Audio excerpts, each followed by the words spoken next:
പ്രധാനമന്ത്രി സ്ഥാനാർത്ഥിയായിട്ട് തന്നെയാണ് രാഹുൽ ഗാന്ധി വയനാട്ടിൽ മത്സരിക്കുന്നതെന്ന് ടി സിദ്ദിഖ്. രാഹുൽ ഗാന്ധിയുടെ സിറ്റിംഗ് മണ്ഡലത്തിൽ ആനി രാജ മത്സരിക്കാൻ പാടില്ലായിരുന്നു. ഇന്ത്യ മുന്നണി കേരളത്തിലില്ല. ഇവിടെ LDF-ഉം UDF-ഉം തമ്മിലാണ് മത്സരമെന്നും ടി സിദ്ദിഖ് പറയുന്നു.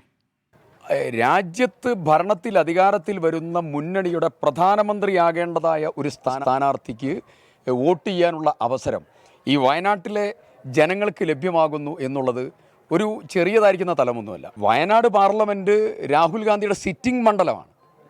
ആ സിറ്റിംഗ് മണ്ഡലം ഇന്ത്യ മുന്നണി കേരളത്തിലില്ല. ഇന്ത്യ മുന്നണി കേരളത്തിൽ ഇല്ലാതെയാകുമ്പോൾ എന്തുകൊണ്ട് ഇന്ത്യ മുന്നണി തമ്മിൽ എല്ലാ നിയോജകമണ്ഡലങ്ങളും പാർലമെൻറ്റ് മണ്ഡലത്തിൽ മത്സരിക്കുകയാണ്? ആ മത്സരത്തിൻ്റെ ഭാഗമായി വയനാട് പാർലമെൻറ്റ് മണ്ഡലത്തിലും പരസ്പരം മത്സരിക്കുന്നതിന് എന്താ കുഴപ്പം? രാഹുൽ ഗാന്ധിയുടെ സിറ്റിംഗ് മണ്ഡലത്തിൽ ദേശീയ നേതാവായിട്ടുള്ള ശ്രീ ആനി രാജയെ കൊണ്ടുവരുന്നതിന് മുമ്പ് അവരൊരിക്കലും ചെയ്യാൻ പാടില്ലാത്ത ഒരു പണിയാണ്. ഇവിടെ വന്ന് മത്സരിക്കാൻ നേതൃത്വം കൊടുത്തതിന് ശേഷം രാഹുൽ ഗാന്ധിയുടെ സിറ്റിംഗ് മണ്ഡലത്തിൽ നിന്ന് രാഹുൽ ഗാന്ധി മാറണമെന്ന് പറഞ്ഞാൽ അതൊരു വളരെ ഒരിക്കലും ചെയ്യാൻ പാടില്ലാത്ത ഒരു കാര്യമാണ്.